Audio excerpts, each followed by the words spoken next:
Alhamdulillahilladzi hadana li hadza wa ma kunna linahtadiya laula an hadanallah. Asyhadu alla ilaha illallah wahdahu la syarikalah wa asyhadu anna Muhammadan abduhu wa rasuluhu la nabiyya ba'da. Qala Allah Ta'ala fil Qur'anil Karim, a'udzu billahi minasyaitonir rajim. Bismillahirrahmanirrahim. Yarfa'illahu alladzina amanu minkum walladzina utul ilma darajah. Shadaqallahul azim. Alhamdulillah, segala puji bagi Allah Subhanahu wa Ta'ala yang telah memberikan kita begitu banyak nikmatnya, diantaranya nikmat iman, nikmat Islam, nikmat sehat walafiat, serta nikmat kesempatan, sehingga pada sore hari ini, setelah kita libur setelah Idul Fitri, kita berkumpul lagi di majelis ilmu yang insya Allah penuh barokah ini. Amin ya Rabbal Alamin. Sholawat teriring salam semoga senantiasa kita haturkan kepada junjungan kita, manusia yang paling sempurna akhlaknya, Nabi kita, Nabi Muhammad Sallallahu Alaihi Wasallam. Allahumma sholli wa sallim wa barik alaih, beserta seluruh keluarga dan para sahabatnya yang telah menegakkan syariat Islam di bumi Allah. Semoga kita beserta seluruh anak keturunan kita termasuk golongan orang-orang yang berada di bawah panji-panji Rasulullah di hari kiamat nanti. Amin. Allahumma amin. Baiklah, sebelum memulai kajian kita pada sore hari ini, saya akan membacakan judul kajian. Judul kajian kita hari ini, Seni Mengelola Emosi dan Komunikasi Pasca Idul Fitri. Tapi untuk menambah keberkahan kajian kita pada sore hari ini, marilah kita awali dengan tilawah Al-Quran yang akan dibacakan oleh Mbak Rara dan sari tilawah yang akan dibacakan oleh Mbak Tuti. Bagi jamaah yang ingin ikut menyimak, silakan dibuka mushafnya. Surah yang akan dibaca, Surah An-Nisa ayat 63, dan Surah Fusilat ayat 33. Tafadhol Mbak Rara dan Mbak Tuti. Assalamualaikum warahmatullahi wabarakatuh. Waalaikumsalam. A'udzu billahi minasyaitonir rajim. Bismillahirrahmanirrahim. Ulaika alladzina ya'lamullahu ma fi qulubihim fa'rid anhum wa'izhum wa qul lahum fi anfusihim qawlan baligha. Bismillahirrahmanirrahim. Wa man ahsanu qawlan mimman da'a ilallahi wa 'amila shalihan wa qala innani minal muslimin. Shadaqallahul azim. Aku berlindung kepada Allah dari godaan syaitan yang terkutuk dengan menyebut nama Allah yang Maha Pengasih, Maha Penyayang. Mereka itu adalah orang-orang yang sesungguhnya Allah mengetahui apa yang ada di dalam hatinya. Karena itu, berpalinglah kamu dari mereka dan berilah mereka nasihat, dan katakanlah kepada mereka perkataan yang membekas pada jiwanya. Dan siapakah yang lebih baik perkataannya daripada orang yang menyeru kepada Allah dan mengerjakan kebajikan dan berkata, sungguh aku termasuk orang-orang muslim yang berserah diri. Maha benar Allah dengan segala firman-Nya. Assalamualaikum warahmatullahi wabarakatuh. Waalaikumsalam warahmatullahi wabarakatuh. Jazakumullah khair untuk Mbak Rara dan Mbak Tuti yang sudah membacakan Al-Quran dan Sari Tilawah. Semoga yang membaca dan yang mendengarkan mendapatkan keberkahan dari Allah Subhanahu wa Ta'ala. Baiklah, seperti pepatah yang sudah sering kita dengar, tak kenal maka ta'aruf ya. Jadi mohon izin Bapak Aris untuk saya membacakan sedikit CV-nya pada sore hari ini.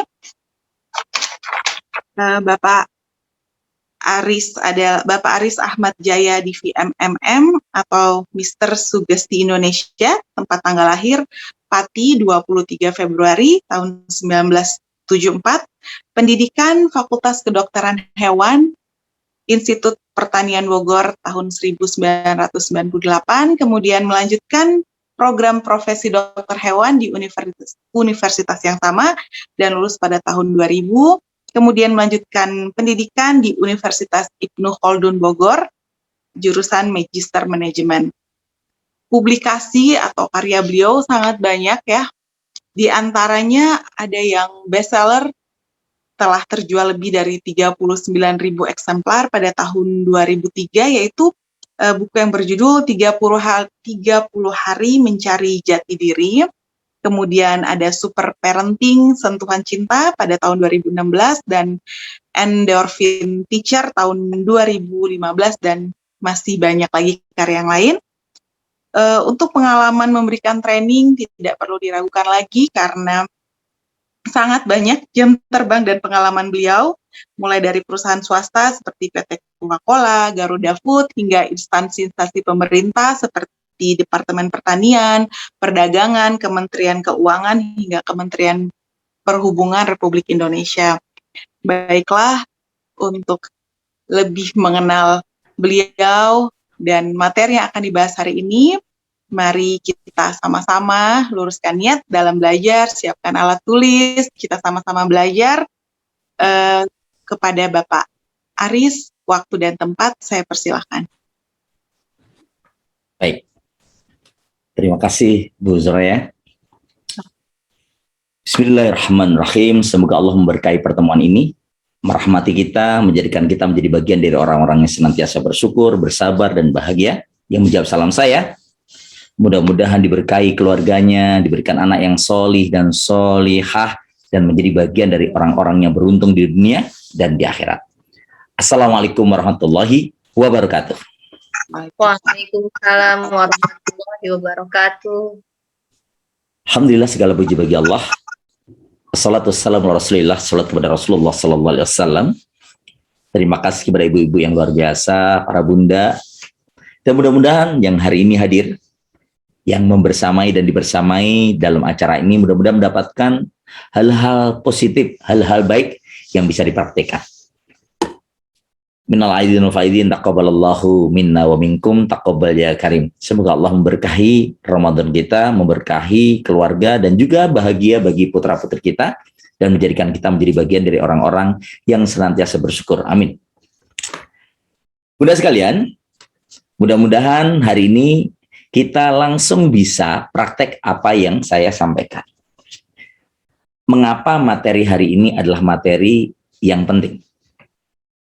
Dan panitia dari Al-Azhari mencoba memilih materi ini dikarenakan banyak orang yang gagal dalam mengelola emosi, dan itu diawali dari bagaimana berkomunikasi.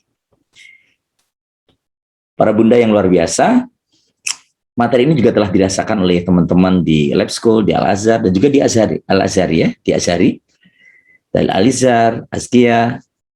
Dan mudah-mudahan hari ini kita semua bisa merasakan sebagaimana yang mereka telah rasakan.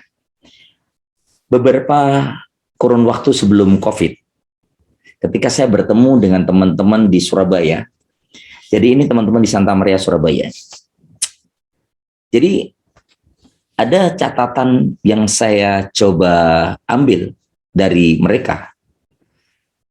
Sedemikian luar biasa antusiasme mereka, terutama para orang tua siswa, untuk belajar tentang parenting. Saya juga heran, mengapa kehadiran mereka 100% dalam sebuah forum. Waktu itu ketika saya mengisi, saya bertanya kepada Ibu Kepala Sekolahnya, Bu Deta, SMP Santa Maria Surabaya. Pak Aris, jadi kami membuat komitmen pada para orang tua. Orang tua yang tidak hadir akan diwawancara oleh anaknya. Pertanyaannya adalah, seberapa pentingkah saya bagi ayah dan ibu? Kok setiap kali acara nggak pernah datang? Nah, itu pertanyaan yang harus dijawab oleh orang tua. Dan ternyata memang orang tua sudah diberikan bocoran pertanyaan ini sejak awal.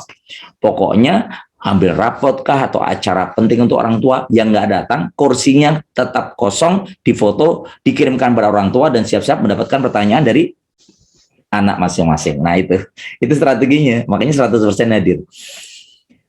Dan suatu hari ketika saya bertemu dengan Bu Heti Andika Perkasa, saya ditanya dalam sebuah training Zoom, Pak Aris, apa sih yang membuat seorang anak itu percaya diri? Nah, saya bilang kepada Bu Heti, istri dari Pak Andika, Panglima TNI saat ini, saya bilang, orang bisa percaya diri termasuk anak kita, yaitu ketika dia dipercaya dan diberikan kesempatan menjadi dirinya, yaitu ada sebuah trust, yaitu kepercayaan. Beliau senang banget itu dengan jawaban itu. Ini para dokter, mereka adalah di Komite Kedokteran Indonesia. Mereka waktu itu di Belitung, di negeri Laskar Pelangi, dan yang luar biasa, mereka tetap mau belajar tentang komunikasi, padahal mereka adalah orang-orang yang subspesialis sebagian, profesor. Saya bertanya kepada seniornya, Pak, kenapa tetap mau belajar? Padahal saya lebih layak menjadi anak Bapak. Jawabannya sederhana. Setiap tahun, setiap waktu, kemajuan zamannya sedemikian cepat berganti, dan kalau kami tidak belajar kekinian, maka kami akan tertinggal atau ditinggalkan. Itu keren banget. Jadi, semua telah berubah. Nah, hari ini, saya mencoba secara perlahan, dan silahkan nanti rekamannya ini nanti di-share kepada teman-teman yang kebetulan hari ini belum ikut. Kalau kita melihat perkembangan pesawat telepon, ini sebagian luar biasa. Jadi sejak ada Android, ini apalagi ya sekarang ini, ternyata semua telah berubah. Bahkan semua hari ini di tangan kita, dari mulai kamera, perusahaan-perusahaan telekomunikasi yang tidak siap gulung tikar. Kalau dulu pulsa sedemikian mahal, sekarang sudah pindah ke data dan jaringannya tidak ada roaming internasional ya. Semua asalkan datanya terpenuhi gitu ya. Dan pun pesawat televisi saja kalau dulu bisa dipakai kucing untuk tidur. Nah, ini kita lihat nih. Ya kan? Sekarang kucing kalau mau tidur seperti itu. Nggak bisa. Semua telah berubah. Nah, yang pertama, izinkan saya membahas tentang frekuensi. Jadi kalau radio ada frekuensinya, televisi ada frekuensinya, walaupun rumah Anda itu nempel dengan stasiun televisi, kalau frekuensinya salah, nggak akan nyambung kan gitu. Begitupun dengan komunikasi. Jadi walaupun Anda profesor sekalipun, seorang doktor ataupun S2, S1, tapi kalau kita tidak memahami bagaimana emosi dan bagaimana mengelola komunikasi kekinian, maka tidak akan nyambung dengan anak kita, dengan suami, atau dengan tetangga. Nah, ini terkait dengan frekuensi. Coba perhatikan baik-baik. Ada orang-orang yang belum memahami tentang dirinya sendiri, dan selalu ingin dipahami oleh orang lain. Padahal, berdasarkan ilmu yang saya pelajari, kita itu nyaman berkumpul orang yang frekuensinya sama. Jadi, orang yang hobinya tertentu, itu kumpul dengan hobi tertentu. Itu frekuensi. Orang yang suka tentang keilmuan akan berkumpul dengan orang yang frekuensinya sama. Bahkan orang yang suka bercanda akan kumpul dengan orang yang suka bercanda. Orang yang malas akan senang kumpul dengan orang yang malas. Nah, seperti itu frekuensi. Coba kita lihat ini ya. Ketika ayah dan bunda atau para bunda yang ada di sini ya, terutama para bunda, melihat video ini keren banget. Jadi video ini adalah tentang resonansi. Bandul-bandul yang terlihat di layar bunda, ini beratnya sama, 250 gram. Panjangnya aja yang berbeda. Di atasnya dikasih tali. Jadi ketika yang 250 gram pertama yang berwarna merah ini digerakkan, maka yang akan bergerak adalah yang warna kuning, yang panjangnya sama dan beratnya sama. Yang hijau, yang biru, yang merah terakhir itu panjangnya berbeda. Ada yang 50 cm, ada yang 35 cm, sedangkan yang merah digerakkannya adalah warnanya sama dengan warnanya mungkin berbeda dengan warna kuning, tapi beratnya sama. Dan panjangnya sama-sama 30 cm. Nah, dari sini saya ingin berbagi dengan para bunda yang hadir di sini. Hati-hati dengan kesedihan Anda. Walaupun Anda tidak ngomong, Anda akan hadirkan kesedihan-kesedihan berikutnya. Jadi orang itu kalau pagi hari tidak nyaman, sepanjang hari akan menghadirkan ketidaknyamanan. Karena frekuensi itu menghasilkan getaran atau vibrasi. Jadi contoh ini, Anda sedang punya masalah dengan suami. Nah, kemudian tidak segera Anda lepas, maka sepanjang jalan Anda mengantar anak Anda, bertemu dengan orang, bertemu dengan aktivitas, itu akan menjadi masalah-masalah berikutnya. Kok bisa gitu ya Pak Aris ya? Nah, ini akan saya jelaskan. Jadi emosi seseorang itu akan menghadirkan emosi berikutnya. Orang yang bahagia akan menghadirkan hormon endorfin akan menghadirkan semangat. Dan orang yang kurang bahagia, yang emosi, akan menghadirkan hormon noradrenalin, dan itu nomor 2 setelah racun ular, dan berikutnya akan menghadirkan kesedihan-kesedihan berikutnya. Yuk kita lihat tentang bagaimana frekuensi menghasilkan getaran, yaitu vibrasi, menghadirkan nasib atau kondisi. Kita lihat ini. Contoh yang pertama. Nah, ini keren banget nih contoh yang pertama ini. Ini adalah sebuah percobaan yang luar biasa. You can basically Oke, saya akan jelaskan di sini secara perlahan. Ini percobaan tentang nasi. Jadi nasi yang sama dibagi 3. Yang pertama ditulis kata love. Kemudian yang kedua hate, kebencian. Dan yang ketiga itu nggak diapa-apain, ignore. Jadi ternyata Anda juga boleh mencoba ini, ya, dan dipraktekkan bareng dengan anak-anak. Coba Anda perhatikan. I love you. I appreciate you. Saya menghargaimu. Ini I hate you. Bodoh, tolol, jahat. Yang ketiga tidak diapa-apain. Oke, perhatikan baik-baik. Dan apa yang terjadi? Ketika 7 hari kemudian, di mana setiap hari dikatakan kalimat-kalimat positif bagi yang tulisan love, kemudian kalimat-kalimat negatif dari yang tulis hate, benci, maka yang terjadi adalah 7 hari kemudian dibuka. Apa yang terjadi? Ternyata ketiganya mengalami sesuatu yang berbeda, padahal asalnya dari nasi yang dimasak sama, perlakuannya berbeda, dan ini tutupnya rapat loh, tidak ada udara yang masuk. Ini yang membuat keajaiban, dan ini yang diteliti oleh seorang dari Jepang yang bernama Masaru Emoto. Dan ketika yang tidak diapa-apain ini pun ternyata juga ada jamurnya, tapi tidak sebanyak yang dikatakan negatif. Ini terkait dengan komunikasi dan juga emosi. Coba kita perhatikan baik-baik. Ketika ini dibuka, ya, maka terjadilah tampilan yang luar biasa. Nih ya, kita lihat. Ini indikatornya. Yang tidak diapa-apain, dibiarin. Ini adalah yang dikatakan berita buruk, umpatan, cacian, makian. Nah, luar biasa ya. Dan ini adalah kalimat cinta, kasih sayang, perhatian, apresiasi. Oke, kita lihat nih. Ketika dicoba di Indonesia dengan percobaan yang sederhana, masuk ke toples, ditulis kata pertama pintar, cerdas, cantik, rajin, sabar. Yang kedua bodoh, goblok, tolol, jahat, benci, sebel. Aku tidak mau dekat dengan kamu. Apa yang terjadi, para bunda? Ketika 7 hari dipisahkan mereka di tempat yang berbeda, diungkapkan kata-kata sebagaimana label, seperti ini hasilnya. Sama. Jadi ternyata pengelolaan emosi yang baik atau positif, kata-kata yang positif itu akan mempengaruhi lingkungan yang ada di sekitar kita. Oke ya, itu contoh yang pertama. Sekarang kita masuk contoh yang kedua. Ini keren banget. Ketika kamar kecil bertuliskan, tolong matikan lampu kamar kecil ini setelah Anda memakainya. Ternyata hanya 2 dari 10 orang yang mau mematikan, hanya 20 dari 100 orang yang bersedia mematikan. Tapi anehnya, ketika saya ganti dengan tulisan yang baru, terjadilah keajaiban. 100% orang akan mematikannya, termasuk ada orang di dalam dimatikan oleh orang di luar. Nah, ini tulisannya. Semoga yang mematikan lampu kamar kecil ini panjang umurnya, mudah rezekinya. Nah, apa bedanya di sini? Bedanya di sini, para bunda. Kalimat yang pertama adalah kalimat memerintah, meminta, membebani. Sedangkan kalimat yang kedua adalah kalimat memberi, berbagi, berkontribusi.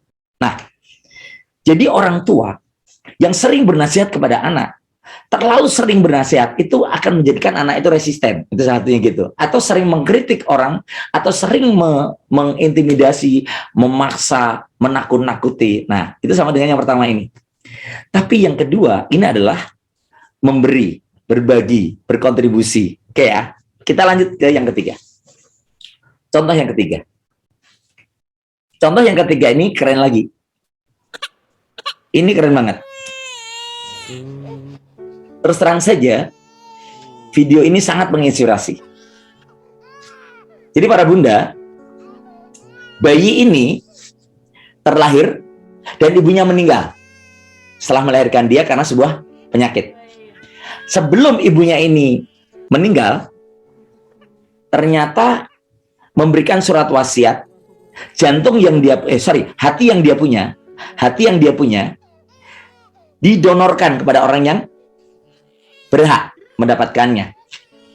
Dan ketika bayi ini hampir usia 1 tahun, diberikan sosial eksperimen. Tahu nggak dia orang yang menerima hati dari ibunya? Apa yang terjadi? Bayi ini ternyata tenang, diam, ketika digendong oleh laki-laki yang menerima hati dari bundanya. Nah, itu. Menggapai, menatap. Keren banget ya. Keren banget. Tersenyum. Jadi kalau Anda ketika di rumah, dari ujung rambut sampai ujung kaki lengkap sempurna termasuk organ-organnya, kok anak kita tidak nyaman dengan kita, berarti frekuensinya berbeda gitu loh. Takut, khawatir. Nah, oke. Kita masuk ke materi inti kita. Kata yang membuat banyak kehidupan orang berubah termasuk saya adalah kita dikenang karena memberi, bukan karena menerima. Jadi, kunci dari pengelolaan emosi adalah kita proaktif untuk menjadikan sesuatu lebih baik, lebih keren, lebih menarik, lebih produktif, lebih bermanfaat, bukan dimulai dari orang lain, tapi dari kita. Karenanya, pada sore hari ini, saya berharap para bunda yang hadir di sini, kita komitmen bareng-bareng. Kita memulai perubahan dari diri kita. Dan indikator keberhasilan training ini adalah perubahan diri kita yang akan dirasakan oleh orang-orang terdekat kita, yaitu pasangan hidup, anak-anak kita, dan juga teman-teman di sekitar kita. Walaupun awal-awal mereka akan berkata, tumben, nah seperti itu. Ada perubahan di situ nanti. Yuk, kita mulai di sini. Semut. Semut adalah sosok hewan yang punya nilai lebih dibanding dengan hewan yang lain terkait dengan empati. Kita lihat ini ya. Kenapa nama semut ada di dalam Al-Quran, yaitu An-Namal. Ternyata semut ini punya sifat-sifat yang luar biasa, para bunda. Komunikasinya hebat antar mereka. Semut itu ketika dapat makanan, tidak langsung memakan makanan itu, tapi dia berputar di makanan itu, mengukur kira-kira berapa banyak semut yang akan dihadirkan untuk mengangkat makanan itu.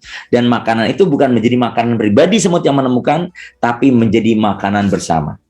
Semut memiliki hubungan yang keren antar semut yang lain. Mereka saling menolong, saling membantu, saling memudahkan. Dan yang luar biasa adalah ketika terjadi bencana, banjir dan lain sebagainya, semut itu tidak menyelamatkan dirinya, tapi dia menyelamatkan keturunannya, yaitu telur-telur semut yang masih berwarna putih itu, di bawah gitu. Jadi dia tidak mau makanannya. Kala prioritas dia adalah keturunannya. Nah, dari sini saya akan coba menjelaskan kepada para bunda. Perhatikan baik-baik. Ini mudah-mudahan menjadi inspirasi. Suatu hari, ada seorang bunda yang datang kepada saya. Paris, anak saya nggak mau sekolah. pokoknya nggak mau sekolah, di dalam kamar, makanan diantar, kemudian setelah selesai makan, piringnya dikeluarkan, tapi nggak mau keluar. Saya tanya, kenapa Bu? Yaitu karena COVID-19 ini membuat dia tidak banyak berinteraksi dan dia kecanduan game online. Oke. Kemudian saya bertanya kepada bunda tersebut. Kebetulan yang hadir bundanya. Terus apa yang bunda lakukan? Ya bingung kami. Makanya kami datang kepada Pak Aris. Tolong anak saya diterapi. Bagaimana caranya anak saya bisa sekolah? Nah, ini kadang-kadang. Jadi saya bilang kepada bunda tersebut, tidak bisa semudah ibu. Tidak semudah itu. Yang pertama, saya orang asing dan belum tentu diterima oleh anak ibu. Belum tentu dia nyaman. Terus apa yang harus saya lakukan, Pak Aris? Coba perhatikan baik-baik. Kejadian itu terjadi bukan hanya semalam, bukan hanya sehari, tapi sebuah tahapan yang luar biasa dari hari ke hari dan dia menemukan kenyamanan versi dia. Termasuk dia makan saja kadang-kadang seperlunya. Dan akhirnya ini yang membuat perubahan yang luar biasa. Hari ini anaknya sudah mulai berkomunikasi. Apa yang dilakukan oleh ibu itu? Membersamai. Jadi kadang-kadang dia sudah mulai istilahnya, ya udah, yang penting tidak keluar-keluar masa COVID lagi kan. Ya udahlah. Yang penting dia tetap mau sekolah. Ya udahlah. Jadi tidak ada peraturan yang disepakati. Tidak ada pola yang disepakati. Contoh sederhana nih, para bunda nih. Ketika Anda membuat kesepakatan, ini komunikasi ya.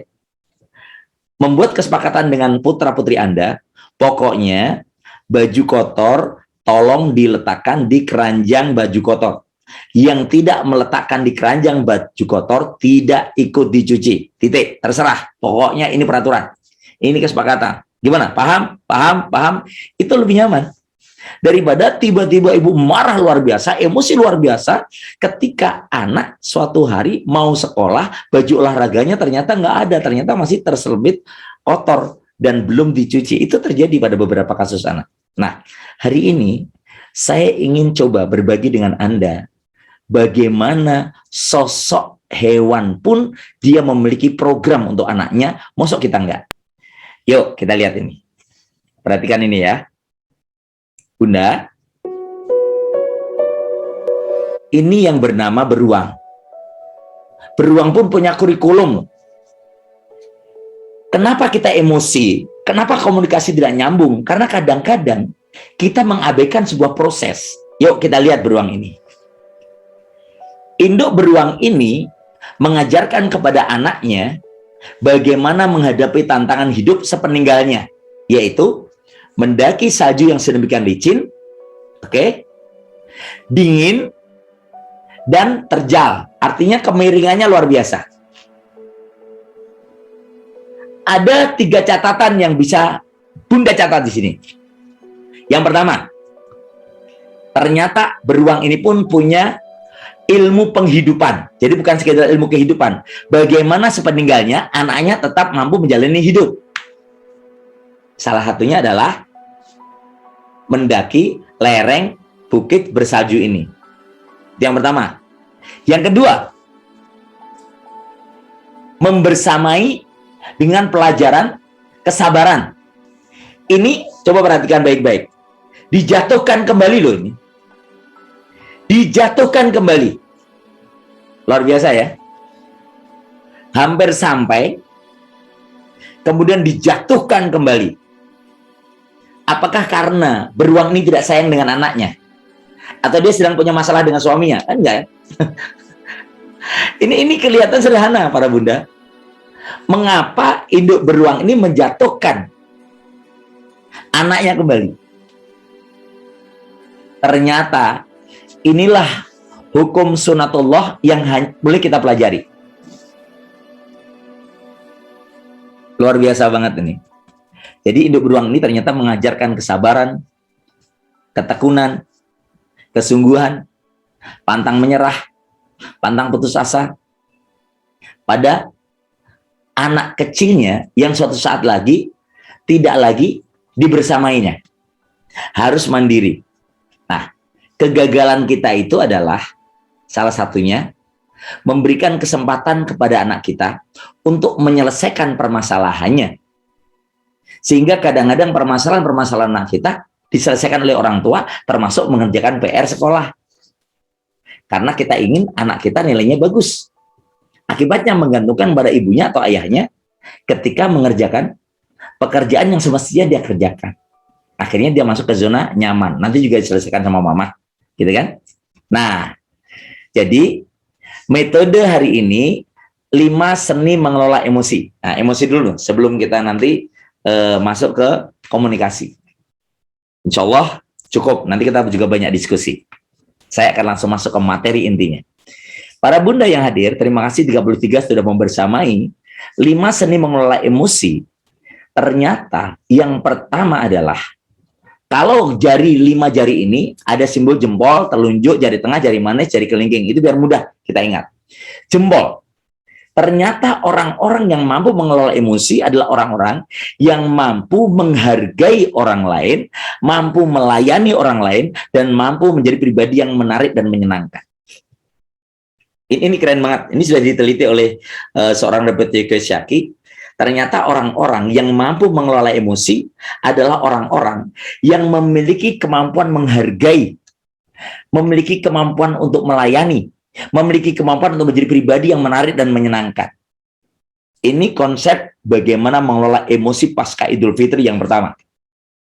Coba bayangkan, ketika seorang bunda, ketika anaknya pulang tepat waktu, nah ini biar saya close dulu, dan dia memakai konsep jempol, yaitu menghargai, lihatlah keajaiban yang terjadi. Anda pulang dari bujang ya, remaja gitu ya, pulang jam 9 sebagaimana yang disepakati, dan ibunya membukakan pintu itu setelah nanya Assalamualaikum, Waalaikumsalam. Ibunya langsung bilang, "Nak, terima kasih ya, kamu pulang tepat waktu. Ibu suka karena kamu komitmen dan menghargai janji. Ibu senang, kamu orangnya disiplin. Suatu hari nanti kamu jadi orang yang hebat. Karena kamu adalah orang yang bisa dipercaya. Terima kasih ya nak."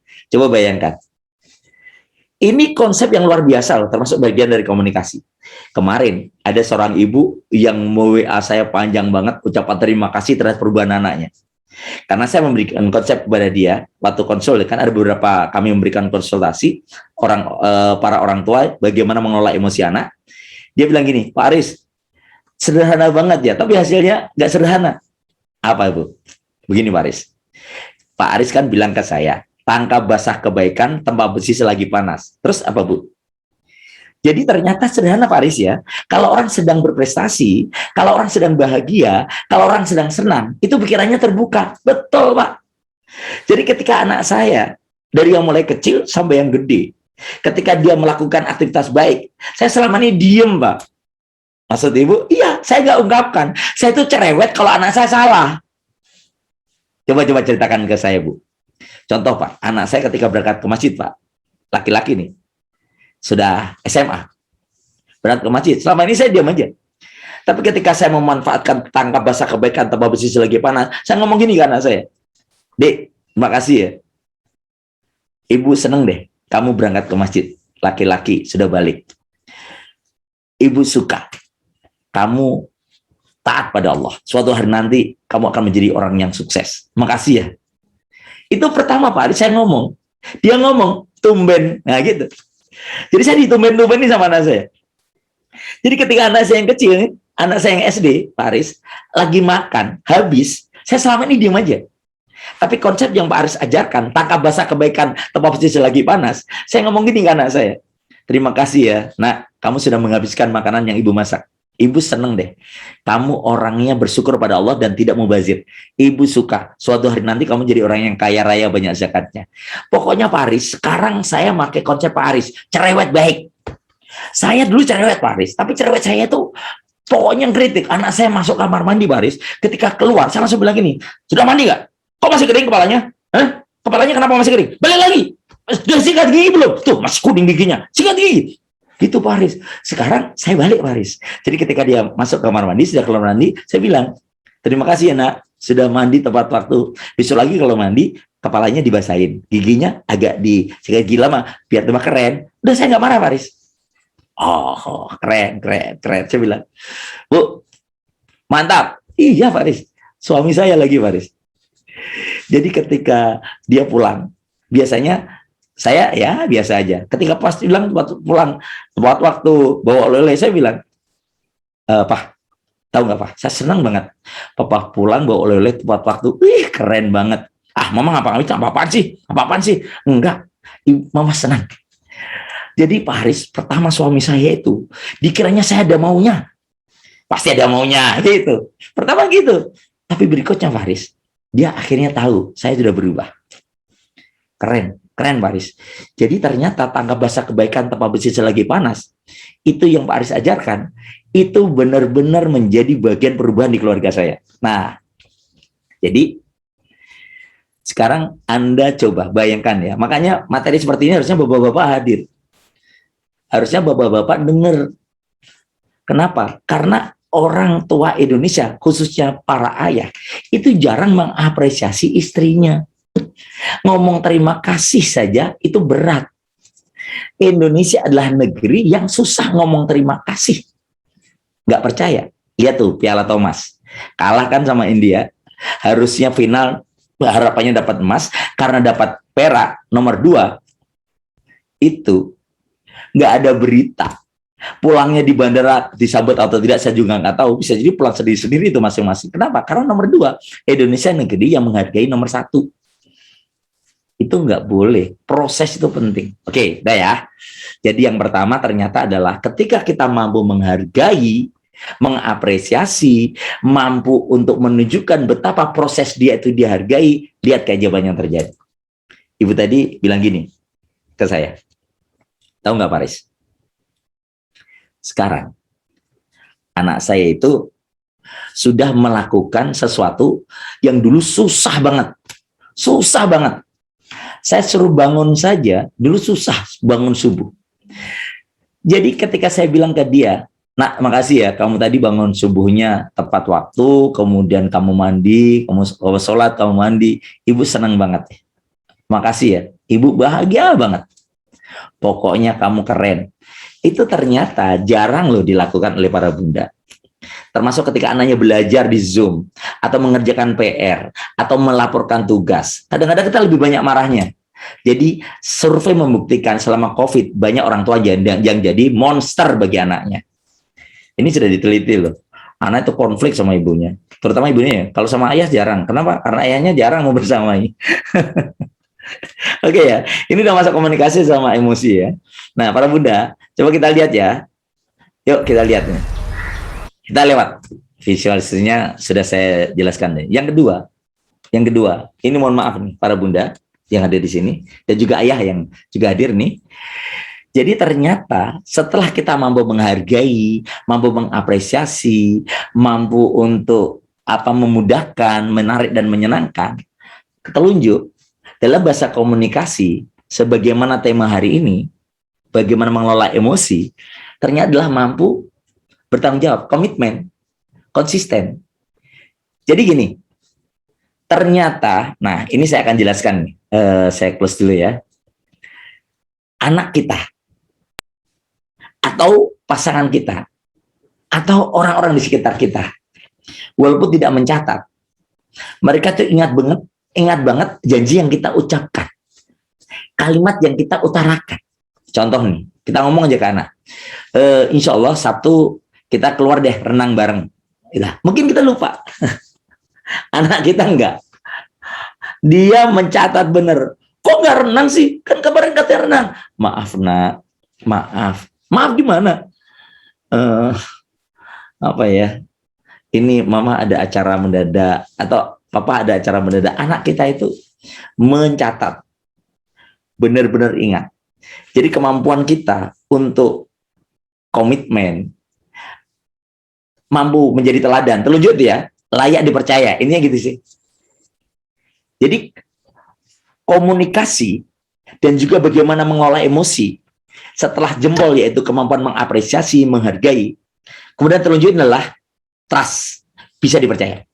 Itulah kenapa Rasulullah SAW sebelum menjadi Rasul, sebelum diangkat menjadi Rasul di usia 40 tahun, gelarnya adalah Al-Amin. bisa dipercaya. Nah itu. Jadi gini, seberapa besar Anda, saya, kita bisa dipercaya oleh anak kita, oleh pasangan kita, oleh sahabat-sahabat kita, itu adalah kunci dari emosi dan komunikasi. Orang yang sudah tidak dipercaya, itu tidak diterima nasihatnya. Orang yang sudah tidak komitmen, tidak dipercaya janjinya. Makanya ciri munafik itu kan idza hadasa kadzaba wa idza wa'ada akhlafa wa idza tumina khona. Itu kan tiga-tiganya adalah menyalahi integritas. Ketika berbicara bohong, ketika berjanji ingkar, diberikan kepercayaan berkhianat. Nah itu. Jadi ternyata pasca Idul Fitri ini yang perlu kita jaga adalah trust, kepercayaan. Jadi ternyata hati-hati kalau kita berjanji, hati-hati kalau kita berikrar, ngomong, karena mereka, anak kita, suami, ataupun sahabat kita itu mencatat. Ada orang bertanya kepada saya, Paris, ya, pernah nggak Paris mendengarkan cerita ada seorang anak yang karena dipercaya dia menjadi hebat? Ya, saya ada. Ini saya ceritakan. Dia bernama Bang Zul. Bang Zul ini salah satu sahabat saya dari Banyuwangi. Dia terlahir tanpa lengan dan kaki, sempurna. Bang Zul ini pernah hampir 3 kali bunuh diri. Dan terselamatkanlah. Tapi ternyata titik balik kehebatan Bang Zul sehingga hari ini menjadi seorang fotografer dunia dan juga motivator. Titik baliknya adalah ketika ibunya, sang bundanya, memberikan kepercayaan pada dia. Nih lihat. Jadi selama ini ibunya itu merasa malu, merasa menyembunyikan dia, merasa kurang nyaman memiliki Zul gitu ya. Sebagai bagian dari masalah keluarga gitu ya. Kalau ada acara disembunyiin, kalau ada pertemuan ditutupin, jadi benar-benar tidak dianggap. Nah, jadi ketika Bang Zul berbicara dengan saya, apa yang membuat Bang Zul bangkit? Salah satunya adalah trust dari ibu dan juga ayahnya. Trust, kepercayaan. Jadi ketika dia minta izin untuk mendaki gunung, maka ibunya memberikan kepercayaan itu. Percaya dan mampu memberikan kepercayaan. Nah itu, terunjuk. Coba bayangkan ya, seorang Bang Zul yang tanpa lengan dan tanpa kaki, ternyata akhirnya karena diberikan kepercayaan itu punya inisiatif. Bagaimana caranya bisa berjalan walaupun tidak punya kaki. Akhirnya Bang Zul membuat rakitan mobil yang dikasih nama Foswan. Nah ini mobil dia. Mobil rakitan dia. Kemudian dia diberikan kesempatan bersama dengan guru tentu saja dan juga restu orang tua bertemu dengan orang-orang terbaik agar belajar. Jadi ini penting banget para bunda. Kelemahan dari para bunda khususnya ya dan orang tua pada umumnya adalah ketidakmampuan memberikan trust atau kepercayaan kepada anak karena kekhawatiran kejadian yang tidak diinginkan. Contoh sederhana, anak pengen belajar atau main sepatu roda, oke? Kemudian karena kita berpikir nanti jatuh, lecet, berdarah, lecet, jatuh, nggak diizinin. Kalau sepatu roda nggak, pokoknya nggak, titik. Akhirnya apa? Anak kita kehilangan momentum untuk berani. Naik sepeda juga gitu, renang juga gitu. Naik kuda juga gitu. Akhirnya anak kita benar-benar menjadi penonton dalam kehidupan terhadap teman-temannya yang sedemikian luar biasa. Oke, itu terjadi ya. Mungkin di sini juga ada para bunda yang merasakan itu. Nah, justru titik balik Bang Zul menjadi seseorang itu ternyata adalah karena ibunya percaya. Dan akhirnya Bang Zul ini mendapatkan momentum-momentum hebat. Ke Turki, ke Singapura, ke Brazil. Nih, kita lihat inilah. Foto saya Lihat tuh. Dia akhirnya mengedit foto, hasil karyanya mendunia. publish. Nih. Mungkin bukan hanya di Indonesia gitu. Jadi hasil fotonya ini bahkan dia mendapatkan rekor muri ya. Pameran foto di Fable. Kemudian dia juga ke Turki, ke Australia, ke Brazil, nah.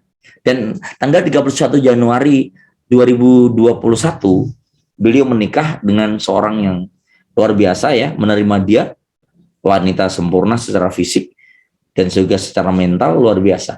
Nah, sekarang Kita akan masuk ke yang ketiga. Jadi para bunda, ketika yang pertama tadi adalah kemampuan kita untuk menghargai, mengapresiasi, tangkap basah kebaikan tanpa besi selagi panas. Kemudian yang telunjuk adalah kita adalah pribadi yang mampu dipercaya dan berani memberikan kepercayaan. Nah, ini penting ya. Dipercaya dan juga mempercayai. Tapi tentu bukan sekedar percaya begitu saja, tentu dengan pola-pola sebagaimana anak beruang tadi ya. Bagaimana juga punya tata ukur. Nah, kemudian yang ketiga, para bunda, ketika saya mencoba berdiskusi dengan teman-teman yang saat ini dia cukup keren di komunikasi, apa yang menyebabkan dia diterima, apa yang menyebabkan dia sedemikian menjadi sosok yang dicintai, disayangi. Wow, luar biasa. Ternyata jari tengah. Nah, apa jari tengah itu artinya?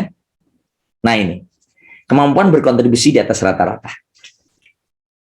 Mampu memberi di atas ekspektasi walaupun tidak berjanji sebelumnya.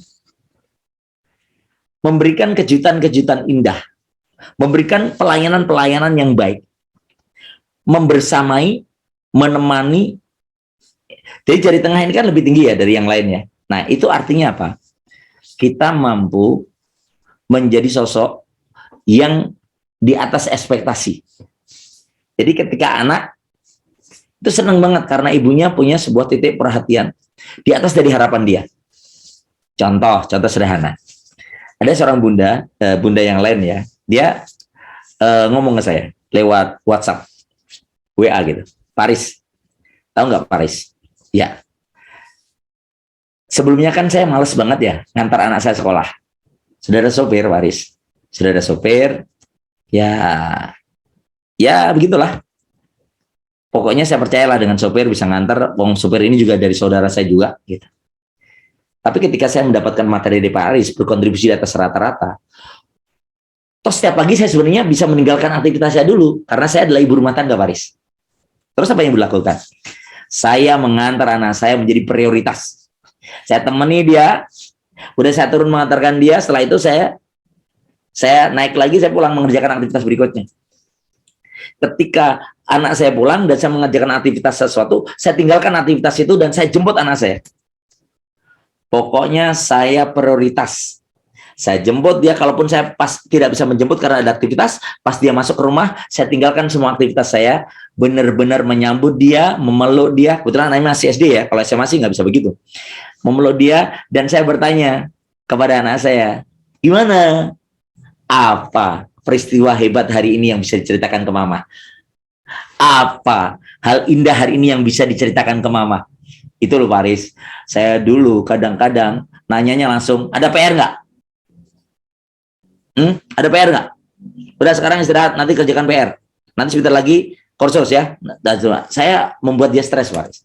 Tapi ketika saya mendapatkan materi tentang jari tengah itu Paris, pokoknya doa anak kata Pak Aris kan kama robayani sogiro, sebagaimana orang tuaku memperlakukanku ketika kecil. Saya nggak mau Pak Aris semakin anak saya berdoa semakin kembali ke saya nggak enak karena saya nggak punya waktu, saya prioritas yang salah. Pokoknya saya takut dengan doa anak saya itu sekarang Pak Aris. Dulu mah saya senang aja anak saya berdoa kama robayani sogiro, setelah diterjemahkan kama robayani sogiro sebagaimana orang tuaku memperlakukanku ketika kecil, takut Pak Aris saya. Jadi saya punya kontribusi. Nah, ternyata dia juga bilang gini, tahu nggak Paris? Suami saya Paris, itu sekarang lebih berubah. Maksud ibu gimana? Jadi kan gini, dulu saya termasuk orang yang cuek dalam berdandan Paris. Tapi setelah mendapatkan materi kemarin, bahwa laki-laki itu walaupun tidak menuntut, dia suka kalau kita membuat kejutan di atas rata-rata. Jadi ya, saya walaupun tidak ada kondangan, tidak ada hajatan keluar, suami pulang saya sudah memakai baju terbaik yang suami saya suka. Terus gimana responnya? Ya, waktu pertama saya kaget karena suami saya bilang, mau kemana Bu?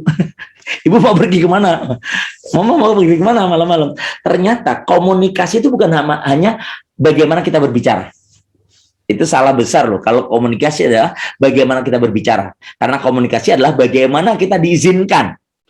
Bagaimana kita bisa dimengerti. Bagaimana kita menjadi bagian dari kenyamanan. Itu komunikasi. Jadi kalau komunikasi hanya sekedar bagaimana kita berbicara, orang biasa juga bisa ya berkontribusi di atas rata-rata. Oke. Jadi terkait berkontribusi di atas rata-rata ini, saya punya kisah unik nih. Jadi di Jepang, ini saya tulis di buku bestseller saya 30 Hari Mencari Jati Diri. Di Jepang itu ada lomba jagung unggul yang dimenangkan oleh seorang petani yang 5 kali berturut-turut dalam 5 tahun itu selalu menang. Dan belum terkalahkan oleh petani yang lain. Nah, akhirnya dia tidak boleh ikut pada tahun ke-6. Dia diberikan kesempatan menjadi juri saja untuk menilai. Dan yang luar biasa, sebelum dia pensiun dalam lomba, dia diberikan kesempatan untuk mengatakan rahasia kemenangannya. Apa coba, Bu? Rahasia kemenangannya. Dia bilang gini, sebenarnya jagung yang saya tanam sama sebagaimana jagung yang Anda tanam. Sebenarnya, dia bilang gini, sebenarnya pupuk yang saya pakai juga sama dengan pupuk yang Anda pakai. Namun, ketika saya menanam jagung di ladang saya pastikan saya juga menanam jagung, saya pastikan saya juga memberikan bibit saya, bibit unggul saya, atau memberitahukan bibit unggul saya ke ladang-ladang tetangga saya. Saya ajarkan bagaimana merawatnya, bagaimana memupuknya. Ada yang bertanya, Pak, apakah Bapak tidak takut kalah? Apakah Bapak tidak takut kalah? Berkatanya. Oh enggak, justru ini membuat saya menang. Kok bisa, Pak? Anda tahu nggak? Sesungguhnya benang sari yang dibawa oleh angin ke ladang saya itu tidak selalu benang sari di ladang saya, tapi juga benang sari dari ladang-ladang tetangga saya, gitu loh. Jadi ladang-ladang tetangga ini juga anginnya juga membawa ke ladang saya. Jadi kalau saya tidak membuat keunggulan yang sama di ladang-ladang tetangga saya, tidak ada jaminan jagung saya adalah jagung unggul sebagaimana saya harapkan. Artinya adalah sebuah komunitas seperti hari ini, di mana para bunda hadir, 38 hadir bersama dengan saya, kemudian membawa sebuah kebahagiaan, berkomunikasi bersama, belajar bareng tentang bagaimana komunikasi, bagaimana mengelola emosi, ya seperti mana hari ini, itu yang akan menjadikan teman-teman di Azhari itu keren. Ada sahabat, ada Bu Tuti, ada Bu Rara, ada Bu Nuni, ada Bu Zoraya, keren banget kan? Dan juga ibu-ibu yang lain sekarang ini. Nah, dan kita masuk ke sini. Yang keempat, Paris. Saya menangkap tadi pesan Pak Aris, jempol. Bagaimana kita mampu menghargai, mengungkapkan dengan cepat tanpa menunggu lupa, tanpa basa kebaikan, tanpa bisa lagi panas. Kemudian kita mampu memberikan kepercayaan dan juga kita bisa dipercaya. Kemudian bagaimana kita juga menciptakan keunggulan, ya, memberikan kesempatan untuk apa ya, untuk berkontribusi di atas rata-rata, mampu memberi di atas rata-rata, di atas ekspektasi. Yang keempat apa? Nah, ini teman-teman. Ini keren banget yang keempat. Ternyata komunikasi hebat dan pengelolaan emosi yang keren itu adalah ketika kita mampu memiliki kemampuan hubungan interpersonal yang baik. Nah, ini nih keren nih. Jadi manis. Mampu memiliki hubungan interpersonal yang baik. Jadi hubungan baik dengan lingkungan. Hubungan interpersonal. Jadi gini. Suatu hari ada sosok yang cukup membuat saya takjub. Takjub banget. Beliau adalah Pak Habibie. Anda lihat nih, lihat di film-film Pak Habibie dari Habibie 1, 2, 3. Beliau ini memiliki kemampuan hubungan interpersonal yang baik. Bahkan film terakhir final ya terkait dengan Ainun, judulnya Ainun, tentang Ainun, itu Anda boleh lihat, itu keren banget. Bagaimana seorang Baharudin Yusuf Habibie memiliki kemampuan untuk bercerita kepada cucu-cucu dan anaknya tentang perjalanan hidupnya dari mulai sejak kecil, dan itu menjadi sebuah cerita indah bagi cucu-cucunya, termasuk kapan dia bertemu dengan Bu Ainun, kemudian bagaimana perjalanannya, kemudian dia menceritakan persis sosok Ainun yang ibu kandungnya adalah seorang bidan desa gitu ya, kampung, bukan bidan sih ya, penolong para apa ya itu ya, yang menolong orang-orang yang lahiran gitu ya, dukun kampung gitu ya. Kemudian di zaman penjajahan Jepang, kemudian bagaimana dia mampu menjadi sosok mahasiswa kedokteran terbaik, bagaimana dia memiliki calon suami yang tidak jadi gitu ya, bagaimana dia menaklukkan seorang profesor. Artinya adalah dia punya hubungan interpersonal yang baik dengan istrinya gitu, sehingga tahu benar tentang cerita. Tapi juga dia punya hubungan interpersonal yang baik dengan lingkungan besarnya tentang bagaimana impiannya. Itu saya salut kepada Pak Habibie. Sampai suatu hari, nah ini yang keren nih. Makanya saya suka banget ya acara seperti ini tuh bukan hanya para bunda saja yang hadir ya, tapi para ayahanda itu juga bisa tahu bagaimana seorang wanita, istri itu tidak bisa sendirian mengurus anak secara fisik maupun secara mental. Pak Habibie suatu hari ditanya oleh Najwa di mata Najwa, bagaimana kesan Pak Habibie terhadap Ibu Ainun? Dia bilang, Ainun adalah orang yang baik. Dan saya takut tidak bisa bertemu dengan Ainun ketika di akhirat nanti, karena saya tidak sebaik Ainun. Jadi Ainun itu luar biasa. Coba bayangkan ya. Dia seorang Habibie berkunjung seminggu sekali ke makam istrinya, selalu membawa bunga, kemudian dia cintanya luar biasa. Bahkan ini yang keren banget ya.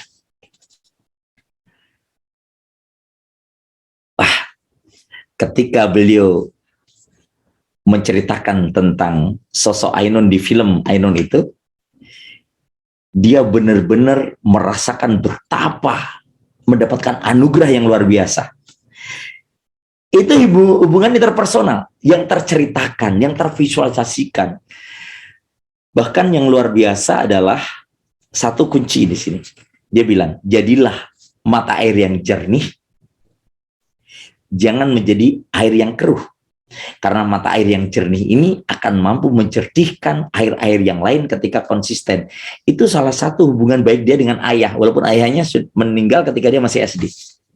Artinya benar-benar luar biasa ke ayah, ke ibunya apalagi kan. Karena dia ingat ketika ibunya berangkat ke Jerman dengan biaya sendiri ya, dengan tidak ada beasiswa, dan itu luar biasa. Dan jari manis ini adalah bagaimana hubungan interpersonal. Nanti akan kita ada banyak tanya jawab ya. Dan yang terakhir nih. Yang terakhir adalah kelingking. Apa makna kelingking? Makna kelingking adalah jangan meremehkan hal yang kecil. Tidak boleh meremehkan hal yang kecil. Pernah nggak Bunda ya sebelum tidur menemui putra atau putrinya di kamar, sekitar mendoakannya meskipun mereka sudah tidur? Suatu hari ada seorang yang bercerita kepada saya, dia berangkat ke Jawa Timur. Oke. Kemudian melihat betapa ada seorang yang sedemikian anaknya sukses secara duniawi, anaknya juga sukses secara akhirat, sopan sama orang tua. Nah, oke, saya akan ceritakan ini. Dia tanya kepada sosok ini, saya lupa namanya, tapi ini sebuah inspirasi.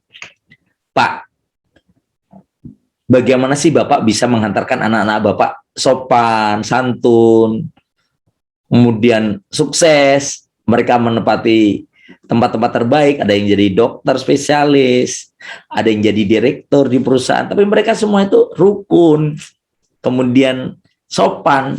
Apa sih rahasianya Pak? Kemudian si Bapak ini tanya kepada sosok si Fulan yang bertanya tadi, mohon maaf, Anda berapa kali mendoakan anak Anda? 5 kali Pak.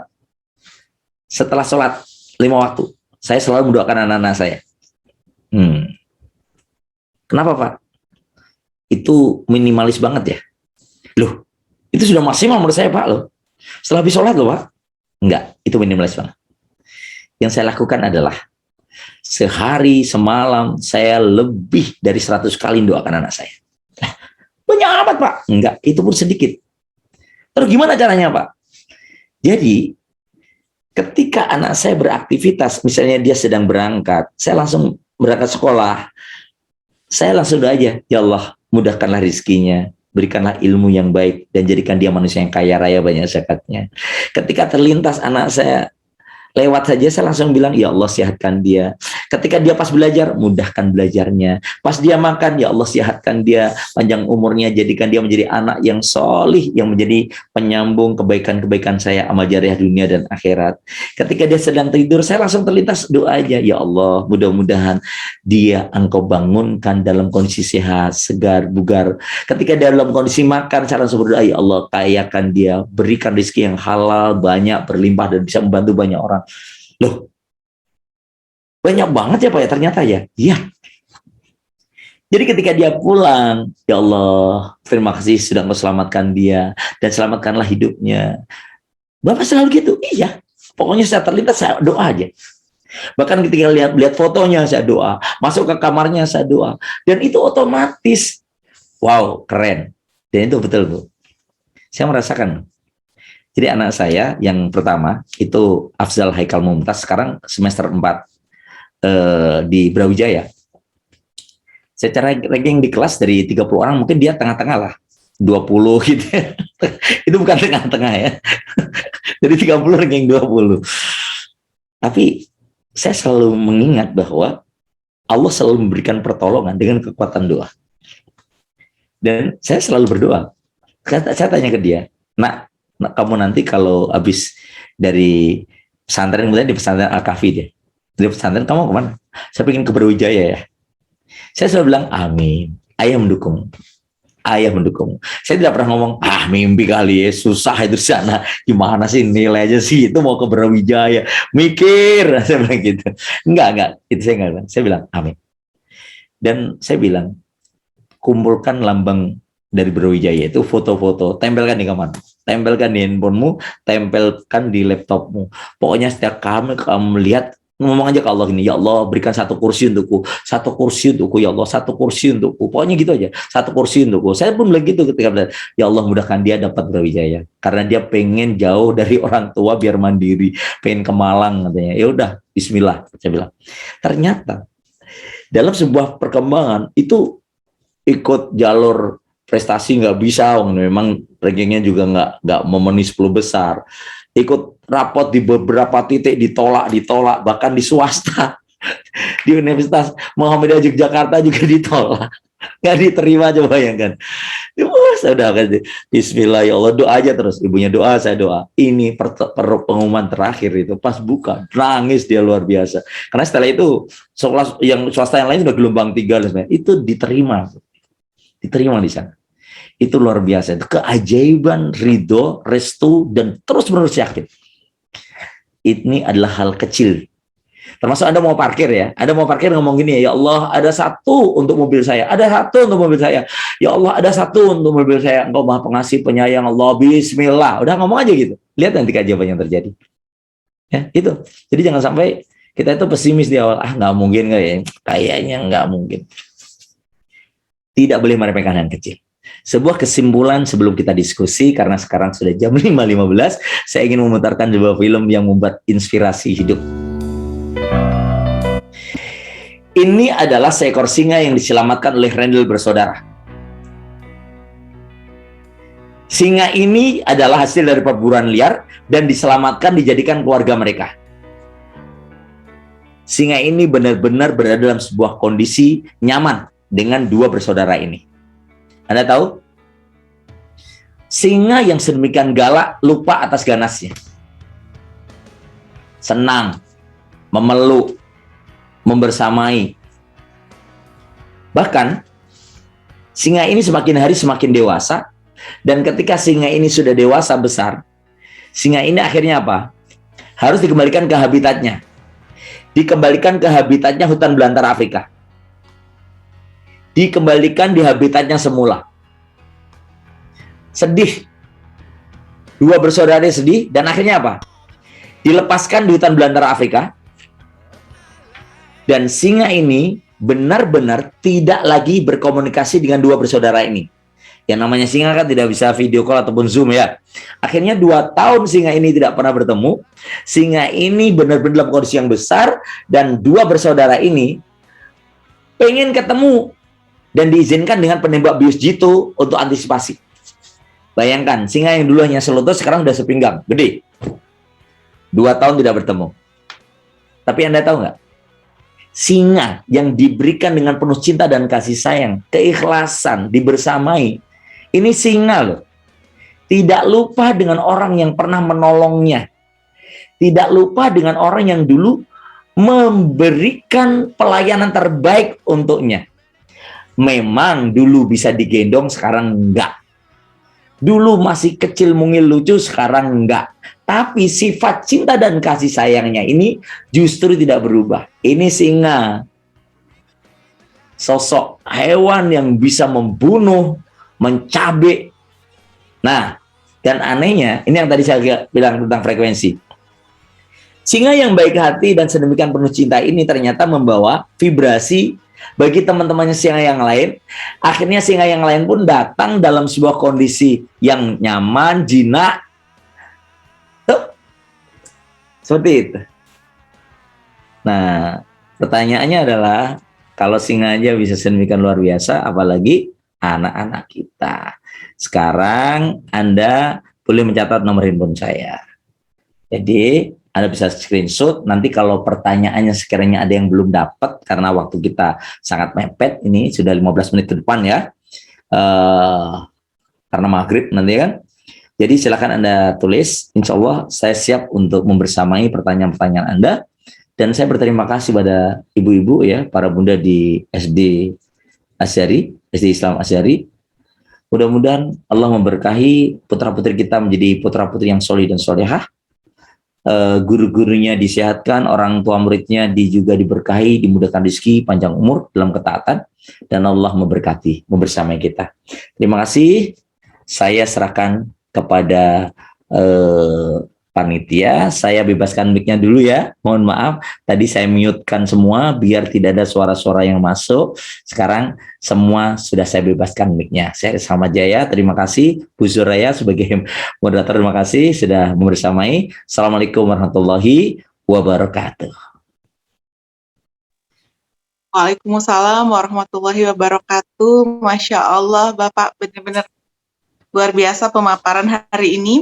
Banyak banget yang saya catat hari ini. Bahkan salah satu poin penting, ternyata selama ini kita memahami komunikasi itu adalah bagaimana berbicara, bagaimana orang lain memahami pembicaraan kita. Ternyata komunikasi itu lebih dari itu ya, bagaimana kita bisa membuat orang lain nyaman, bahkan dengan tanpa kita berbicara sekalipun, seperti contoh yang terakhir, singa yang merupakan binatang buas, predator, pemangsa. Tapi apabila dibersamai dengan komunikasi yang efektif tanpa berbicara dengan bahasa yang sama dengan dia, ternyata mampu memiliki ikatan batin dengan manusia, apalagi kita seorang ibu terhadap anak kita ya Pak ya. Ya. Masya Allah. Baiklah, di kolom chat sepertinya sudah ada yang bertanya Pak. Saya bacakan ya Pak. Silakan Bu dibacakan. Ya.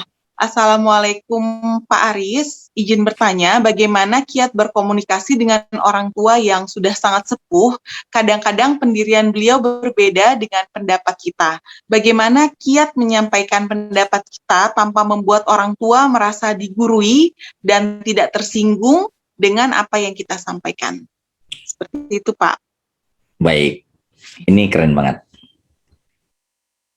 Jadi, orang tua itu memang punya titik ego yang lebih besar.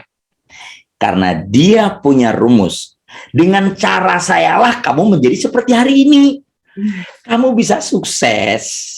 Kamu bisa menjadi orang hebat. Itu dengan cara ayah, dengan cara ibu. Bukan dengan cara, sekarang ini bahkan ada orang tua itu yang sedemikian kekeh bahwa metodenya metode terbaik.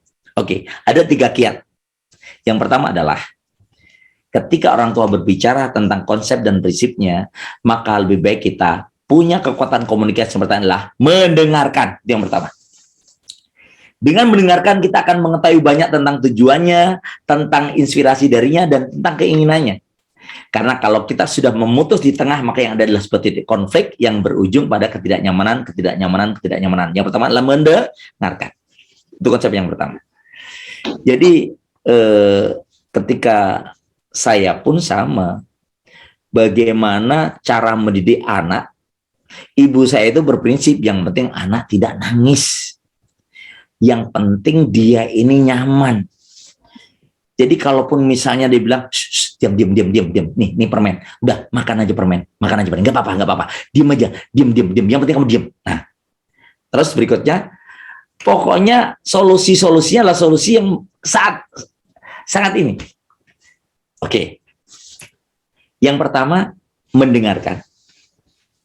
Kita dengarkan dia dulu. Karena kalaupun kita debat terkait dengan konsep-konsep dari orang tua kita, itu bagaimanapun memang tidak akan nyambung frekuensinya karena dasarnya berbeda. Terus gimana dong Pak Aris? Seperti itu. Yang kedua, ini yang kedua. Ketika yang dinasihatkan orang tua ini, ya, ketika memberikan pendapat dan lain sebagainya, tidak menyalahi aturan Allah dan tidak menyalahi aturan Rasulnya, maka tugas kita adalah menyempurnakan pendapat itu dengan objek.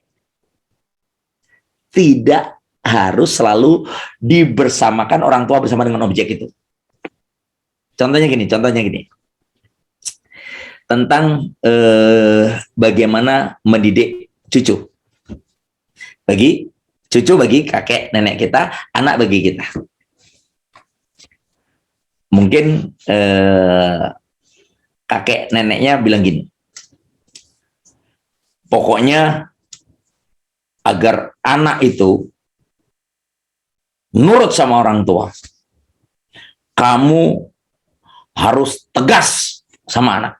Kalau perlu keras, sebagaimana ayah dulu mendidik kamu. Kamu ingatkan dulu, ketika kamu nggak mau ngaji, nih, bambu itu tepak, nah gitu. Kalau nggak gitu nggak nurut tuh. Pokoknya harus tegas keras sama anak. Itu bisa jadi pendapat orang tua yang nyocok untuk kita, zaman kita dulu. Sekarang anak digituin, nggak mau ngaji beneran. Ya kan gitu. Ketika saya mendapatkan hal seperti itu, ya kan, hal seperti itu, dan terus langsung berdebat, oh nggak bisa ya, ayah nggak bisa seperti itu, zaman anak sekarang berbeda, itu nanti malah debat kusir yang luar biasa.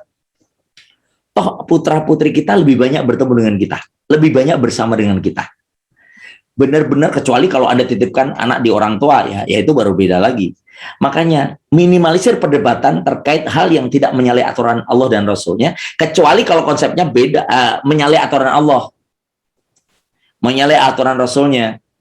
Udah, yang penting nak, ya, pokoknya anak kalau mau masuk kerja jadi pegawai negeri, oke? Nggak apa-apa lah, keluarkan 200 juta, 300 juta, toh kamu punya duit, keluarin aja, nggak apa-apa. Yang penting anak itu bisa kerja, dapat PNS, enak. Nah, itu nggak bisa. Kalau sudah pendapat seperti itu, kita bisa, mohon maaf ya, toh ayah ngajarkan ke saya, Allah melaknat orang yang menyuap dan disuap. Itu nggak menyuap. Itu memang seperti itu peraturannya sekarang. Enggak ya, itu menyuap. Dan ayah pernah pesan kepada saya, jangan pernah ngasih makanan haram kepada anakmu, karena itu akan menjadi api neraka. Saya nggak mau ayah kalau gitu.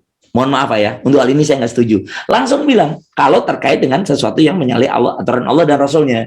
Tapi kalau enggak, cobalah kita dengarkan, kita sempurnakan yang terbaik berdasarkan pengalaman dan pengetahuan kita. Yang ketiga, ini penting untuk orang tua. Komunikasi dengan orang tua itu paling tidak nyaman kalau dipermalukan. Meskipun di hadapan pasangan kita ataupun anak-anak kita, nggak mau dipermalukan. Jadi kita harus secara sopan. Jadi lawang Fir'aun saja, ketika Nabi Musa suruh menghadap Fir'aun aja yang sedemikian luar biasa, dan diajarkan oleh Allah bil hikmah wal mau'izatul hasanah, gitu kan, dengan lemah lembut, dengan baik, dengan kalimat-kalimat yang baik. Jadi prinsip dasarnya adalah selama orang tua kita ini, ya, agar tidak merasa digurui, ya kita tidak banyak berdebat, tidak banyak berpendapat yang mungkin membuat mereka ini tidak nyaman. Terus bagaimana? Tunjukkan hasil terbaik. Tunjukkan bahwa pola didik kita ataupun hal yang kita prinsipkan mendapatkan hasil-hasil terbaik. Sehingga orang tua berkata, oh benar, kamu benar. Nah itu bisa terjadi pada saat tertentu. Baik, itu mungkin kurang lebih ya. Silakan Bu Suraya, mungkin ada yang lain. Atau ada yang mau bertanya langsung juga boleh. Silakan Bu Suraya. Baik. Terima kasih Bapak atas jawabannya. Semoga Mbak Nina memahami jawaban Ustadz tadi ya, Bapak tadi. Ini ada pertanyaan lagi Bapak, satu lagi boleh ya Pak ya? Boleh, silakan. Kolom chat dari Mbak Ika. Assalamualaikum Pak Aris. Waalaikumsalam. Bagaimana cara paling efektif dalam menghadapi anak usia 19 tahun yang tiba-tiba sekarang mulai merokok? Saya pernah sih beberapa kali mendoakan di depannya secara langsung seperti yang Bapak ajarkan, tapi belum berhasil. Nah, Pak, silakan Pak. Oke, tentang rokok ini, itu unik. Kami sebenarnya juga ada terapi rokok. Banyak orang yang kami terapi dan berhasil berhenti dari rokok. Dia merokok, asal muasalnya bisa jadi tidak untuk menikmati rokok, tapi untuk pergaulan dengan teman-temannya yang merokok. Jadi ketika temannya merokok, dia nggak merokok, dia itu asing. Akhirnya temannya menawarkan, udahlah ini atas nama pertemanan, perkawanan, mosok teman-temannya merokok kamu nggak merokok. Pertama itu adalah solidaritas, itu yang pertama. Jadi kadang-kadang dia berhenti merokok itu merasa tidak bisa menyeimbangi bagaimana teman-temannya. Makanya itu pasti dari lingkungan itu. Yang pertama, rokok. Yang kedua, kenapa orang susah berhenti untuk merokok? Karena ternyata ketika saya melakukan survei terhadap para perokok itu tidak menikmati rasa rokok, tapi menikmati sensasi mengeluarkan asap bersama dengan mengeluarkan emosi dan kepenatan-kepenatan dalam ketidaknyamanan. Gitu. Jadi ketika dia mengeluarkan itu, dia mengeluarkan emosi tidak nyamannya melalui asap itu. Karenanya tidak bisa diganti dengan permen. Karena permen tidak ada sensasi itu. Kalaupun dia bisa menggantikan itu, pindah ke vape itu. Yang asapnya banyak itu. Rokok elektrik ya. Oke. Terus yang ketiga, jarang sekali orang yang merokok itu tujuannya adalah untuk sekedar menikmati rasa rokok itu sendiri, tapi dia ingin merasa ditemani dengan sesuatu. Jadi ada sebuah aktivitas yang menjadikan itu nyaman, kenyamanan. Doa tetap harus. Tapi kalau memang sekiranya ibu nanti mau dan anaknya memang mau berhenti, saya bisa bantu walaupun tidak bertemu langsung. Karena kami selama COVID ini banyak membantu orang-orang yang berhenti merokok melalui Zoom seperti ini. Dan dia muntah kalau merokok. Tubuhnya menolak. Nggak lagi mau. Kenapa? Yang diterapi bukan rokoknya, tapi emosi-emosi yang terkait dengan rokok. Ada 5 emosi terkait dengan rokok. Yang pertama adalah pertemanan. Dengan teman-teman itu rasa plong kalau ngerokok bareng, ngudut bareng gitu. Pertemanan, persahabatan. Yang kedua ini adalah mengeluarkan emosi itu. Ketidaknyamanan dikeluarkan lewat asap itu. Ketika menyedot dan mengeluarkan itu, dia merasa plong, lega. Makanya banyak orang yang ketika dia puasa, saya lebih kuat kok kalau saya nggak makan, tapi saya nggak kuat kalau nggak ngerokok nih. Nah itu. Ada orang berkata seperti itu. Yang ketiga, ternyata rokok itu menimbulkan sensasi-sensasi, termasuk ketika dia kesepian, terjadi kejenuhan, terjadi stres, seolah-olah rokok ini adalah menjadi teman itu, walaupun tidak ada temannya yang lain. Itu yang bisa. Yang keempat, ada hal lain. Rokok ini ternyata bagi beberapa perokok itu mampu menghadirkan mendapatkan ide-ide dan gagasan baru, karena memang orang merokok itu masuk ke gelombang alfa, gelombang bawah sadar, gelombang alfa. Dan ketika dia itu memang gelombang alfa, dan itu memang ada beberapa orang yang bisa mendapatkan ide, gagasan, plong, nyaman. Makanya ada orang-orang yang perokok berat itu bisa adalah orang-orang yang ini ketergantungan atas itu. Yang terakhir yang kelima ini. Yang kelima itu baru ada kenangan-kenangan terkait dengan rokok itu. maka insya Allah kami bisa bantu. Doa tetap, namun itu perlu dibantu karena yang perlu diterapi adalah sisi emosinya, rasa. Oke ya, insya Allah tetap berdoa, tetap berusaha karena ini biasanya karena pergaulan. Baik, Suraya, silakan. Nih sudah Baik, jam setengah 6 ya. Satu pertanyaan terakhir di kolom Boleh. chat aja ya, Bapak Boleh. ya. Oke. Ya, Baik, silakan. ini dari Mbak Tuti, Pak Aris izin bertanya, tadi dijelaskan tentang memuji dan mengapresiasi anak di saat mereka melakukan kebaikan. Apakah ada batasan dalam memuji anak, apalagi yang sudah dewasa, agar tidak terlihat lebay menurut usia mereka? Syukran. Baik, ini cerdas. Tentu komunikasi dengan anak SD, SMP, SMA tentu berbeda. Ya, itu berbeda.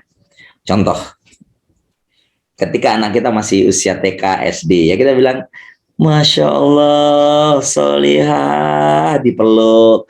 Ibu seneng banget, cantik banget, keren banget, makanannya habis. Ih, Masya Allah. Nanti dikasih tahu deh Bapak Bu Guru, kamu makannya keren, makan sendiri, sekarang udah makan dan habis makan, mau meletakkan pada tempatnya keren. Tentu bahasanya seperti itu. Coba itu Ibu lakukan pada anak SMA. Pasti Ibu ngapain sih? Gitu. Ya, beda. Semakin anak dewasa, semakin diminimalisir terlalu panjang. Contoh nih, anak mahasiswa atau SMA, pulang tepat waktu. Kita ngomong aja, Mas, makasih ya, kamu sudah pulang tepat waktu. Dan makasih kamu tadi ngabari Mama ketika sampai. Keren banget, Mama suka. Mudah-mudahan kamu jadi orang hebat nanti. Udah selesai. Itu dia sudah cukup. Dan dia sudah paham. Sudah paham. Beda ketika anak SD, kemudian dia habis ikut kursus, pulang ke rumah, kemudian kita ini, Mas,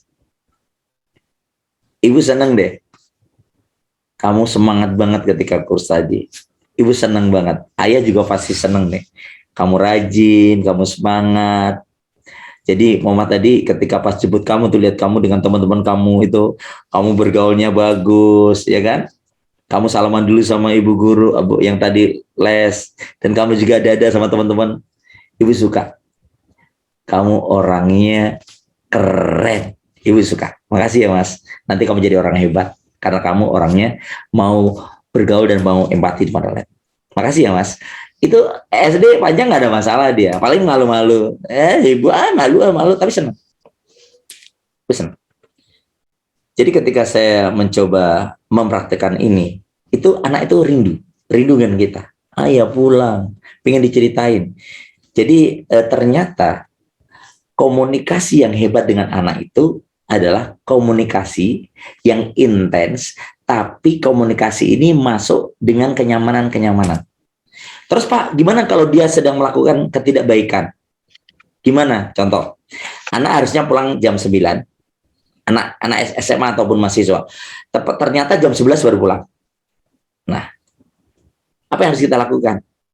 Kita ngomong gini, Mas, sekarang kelas berapa? Jam berapa? Jam 11, Mas. Kamu janjinya pulang jam berapa? Jam 9. Yang saya tahu, kamu orangnya disiplin dan bisa dipercaya. Itu yang Ibu tahu tentang kamu. Assalamualaikum. Itu sudah selesai. Itu komunikasi dengan anak sudah selesai. Itu masuk ke dia. Aduh, Ibu kecewa. Benar juga ya, harusnya saya ngabari Mama. Jadi tidak harus marah-marah. Kamu tahu nggak sih, WA nggak dijawab, telepon nggak diangkat. Kamu saja baru saja segini sudah sedemikian membuat Mama, Papa. Nah terus ngomong aja terus. Nanti selesai anak itu sudah selesai belum, Mama ngerti nggak sih? Mama itu nggak pernah tanya ke saya, kenapa saya telat? Mama tahu nggak, saya telat itu ngantar teman saya, ya ngantar ayahnya ke UGD, memastikan ayahnya dapat tempat. Dan kenapa saya nggak bisa ngangkat dulu, belum ngangkat WA, Mah? Di sana kondisinya kredit. Mama harusnya ngerti dong, saya itu menolong teman, Mah, bukan main-main. Nah itu kan malahnya gitu, malu dong kita malah. Jadi dia telat, kita bilang, setahu saya, kamu orangnya adalah disiplin dan bisa dipercaya. Kalau kamu bilang jam 9, ada apa nak? Mungkin kamu bisa cerita. Yang saya tahu kamu orangnya disiplin dan bisa dipercaya. Itu yang Mama tahu tentang kamu. Itu membalikan. Jadi membuat merendahkan. Memang terkait hal ini banyak yang nanti kita bisa diskusikan. Tapi yang jelas pesan saya adalah momentum. Manfaatkan momentum kebersamaan Anda, karena kebersamaan itu terbatas dan tidak lama. Dan satu hal, kenapa anak-anak kita menangis ketika kita tiada? Jawabannya adalah karena banyak kenangan yang tidak bisa digantikan. Jadi kalau ada anak tidak menangis ketika orang tuanya meninggal, jawabannya satu, nggak ada momentum yang mereka kenang. Dan jangan sampai itu pada kita. Terima kasih Bu Soraya, terima kasih semuanya teman-teman. Ini luar biasa. Saya kembalikan lagi kepada Bu Soraya, saya Sama Jaya, nomor handphone saya tadi saya kasih. Mohon maaf kalau ada kekurangan, salah kata. Assalamualaikum warahmatullahi wabarakatuh.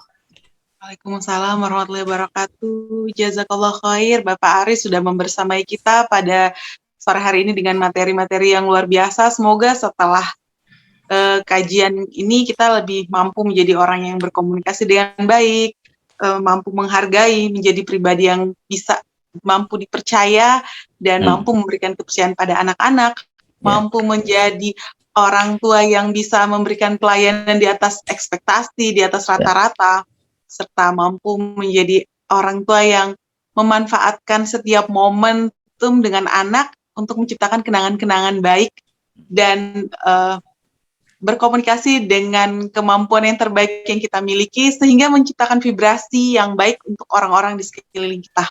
Amin. Baiklah, karena keterbatasan waktu, kita akhiri dengan doa yang akan dipimpin oleh Bapak Aris. Silakan Bapak.